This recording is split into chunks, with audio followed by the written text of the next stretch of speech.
How's it going, YouTube? This is Guy in the Backseat here with my first ever dual network deck profile. This is mainly on dual network because there are a few cards in it that don't exist in our game yet. These are is actually a preemptive Return of the Duelist deck profile. So just to get started, this deck is a concept that I've been working on called POPRocks. Basically, I was a big Koa'ki Meiru player for some strange reason. Like, that was one of my favorite decks ever made.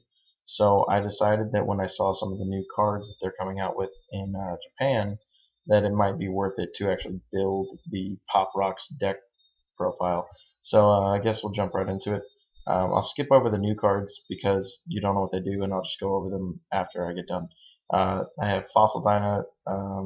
She's just anti-meta overall and very good. When she flips, she can pop off all your opponent's special summon monsters and yours, but usually if you set her, you don't have any special summons.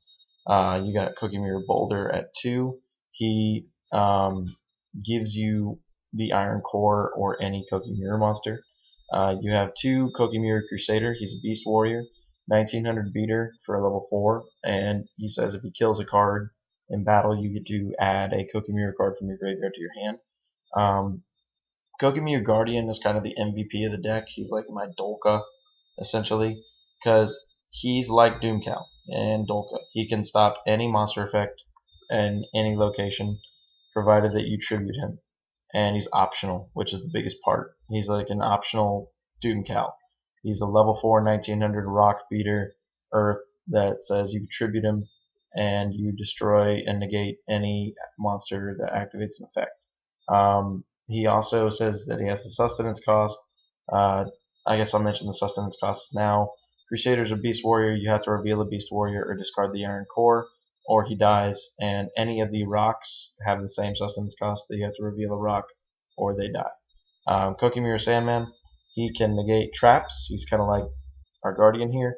And you have Koa'ki Meiru Wall, who can negate spells. So you have 2 Wall, 2 Sandman, 3 Guardian, just because he's that good. And then your main super plus engine of the deck, which is Koa'ki Meiru Urnite, who's a 2000 level 4 beater, Beast Warrior, so you can reveal him for Crusader or reveal Crusader for him. And he says that you can reveal the Iron Core of Koa'ki Meiru in your hand, and by doing so, you get to special summon any level 4 or lower Koa'ki Meiru monster in your deck, except himself. So you can reveal the Iron Core, summon the Guardian, if they only have one set face down monster, and be prepared to stop their Raikou. Or you can summon the Sandman and negate their trap that they might have down if you go to attack, like Deep Prison or Mirror Force. You can summon the Wall if your opponent has nothing and you're just punching over after you Dark Hold or something, and then they can't do Duality or any of those setup spells. So Urnite is basically the MVP, like super crazy MVP of the deck, even though I only have 2 of him, but we'll get back to that. Legendary Jujutsu Master, he's a rock, and his effect is amazing and can really be trollsy in the meta right now. He's a 1800 defense level 3 that says that you bounce anything that attacks it while in defense mode to the top of the owner's deck. That's really ridiculously good. I played a few random decks the other day, and this guy just wrecked them because they aren't prepared for him. Morphing Jar is basically your biggest draw engine. He's a rock. He's a flip. He says that you get to replenish your hand, and so does the opponent. But he's just deadly. And if you're going up against Dark Worlds, you just don't play him, and you reveal him constantly for your Koa'kis. And Neospatian Grand Mole can bounce anything essentially, and he's a rock. So that's the monster lineup. We're stuck at 21 monsters. We have Core Overclock. Continuous spell, I'll go over it. It says all Koa'ki Meiru monsters gain 500 attack points, and once during your main phase, you can discard an Iron Core Koa'ki Meiru and have all face-up Koa'ki Meiru monsters gain 1,000 until the end phase. So you give up their sustenance, but by doing so, you give them plus 1,500. And that makes him a 3,500. That makes him a 3,400. That makes him a 3,400. That makes him even a freaking 2,700 beater. So pay attention. These guys get real strong with this card. I've seen people actually solemn this because I was going to go for game. Darkhold, essential. Chalice, basically for Rabbit, because Rabbit is a pain in the butt. Lance, mainly because these are just good overall. You don't have room for Veilers in this because this deck is an Earth build, and I'll explain why once I get back to the monsters. Heavy Storm, it's part of the Saki trio, as well as Monster Reborn. You have to have them. Iron Core of Koa'ki Meiru, you reveal it for Urnite, you pitch it to keep your cookies, or you pitch it for Overclock, and you're good. Basically, you only need two, just because it's that essential. Double MST, third one's inside. 2 Duality, because if you're not going for Urnite, then you aren't special summoning usually. So Duality is just overall a good card. Rock'em, we'll go back to this one. Smashing Ground pretty much says answer to issues. Basically, it's just a destruction card. Double Bottomless, mainly for when they summon Dolka, or if they summon anything that can annoy me. Call of the Haunted, I have used Urnite, used him as a material, pitched him, and then brought him back with this and used Urnite again. It's really good. Same goes for Monster Reborn. Rock Bombardment, we have had this card for a while. It says select a rock monster in your deck, send it to the graveyard, and inflict 500 damage to the opponent, and then you shuffle the deck. So it's a foolish that does damage, and it's trap speed.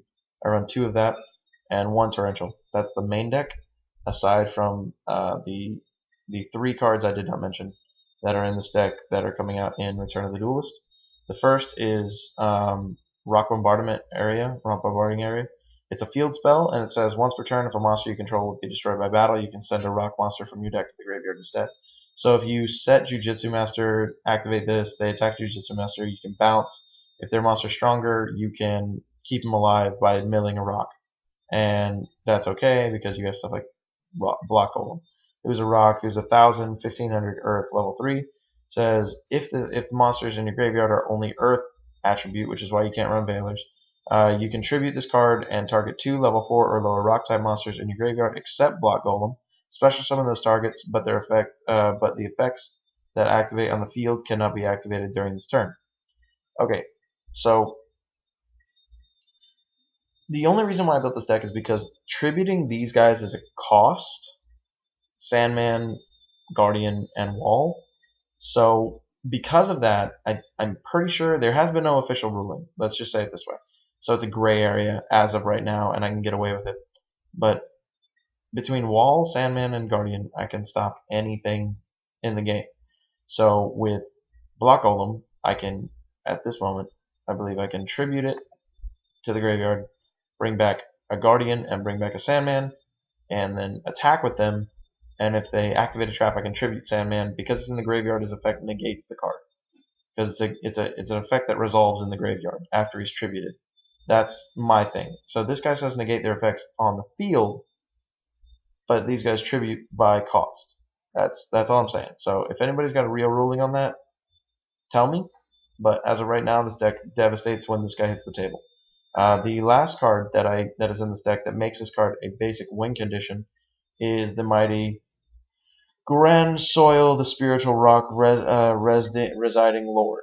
Okay, so he's a 2800, 2200 level 8 Beast Warrior Earth monster that says cannot be normal summoned or set, must be special summoned from the hand by having exactly 5 Earth monsters in your graveyard. The card cannot be special summoned in other ways. When this card is special summoned, you can target 1 monster in either graveyard and special summon that target. If this card leaves the field, skip your next battle phase.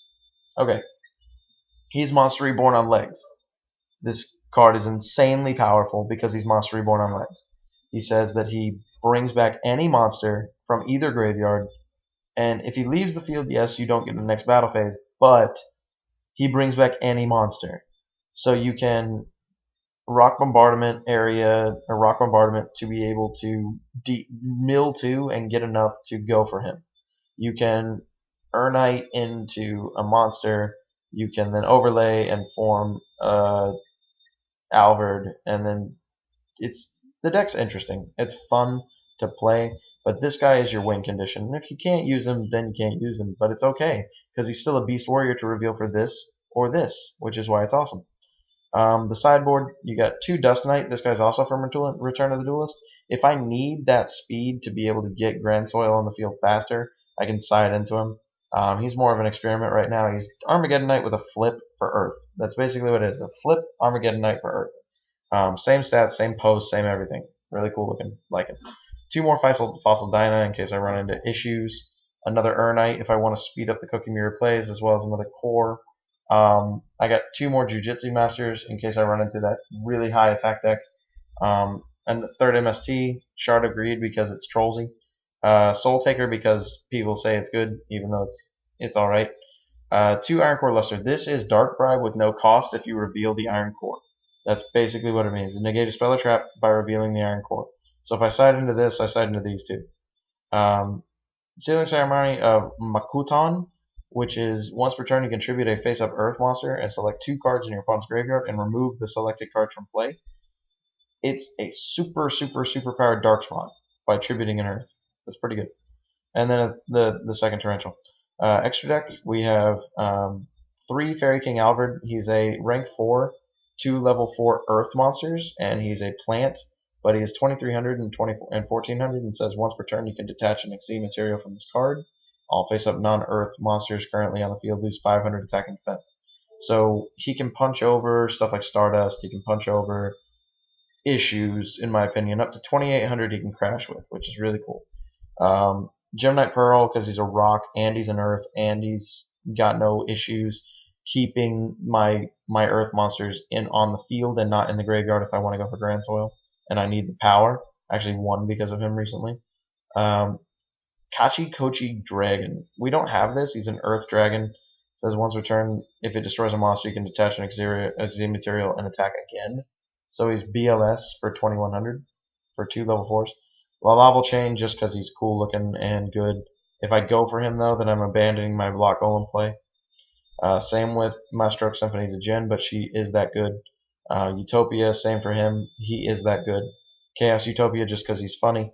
Papillo Operative, same reason with Block Golem. I wouldn't be going for him, as well as Steelswarm Roach.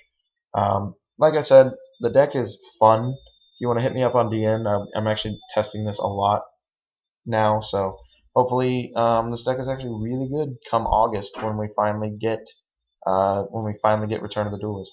Anyway, thank you for your time. Apologies for taking up your time with cards that don't exist yet, but hopefully this deck can inspire you to possibly try to build Koa'ki Meirus because Konami wanted them to be good with so many TCG exclusives and nobody cared.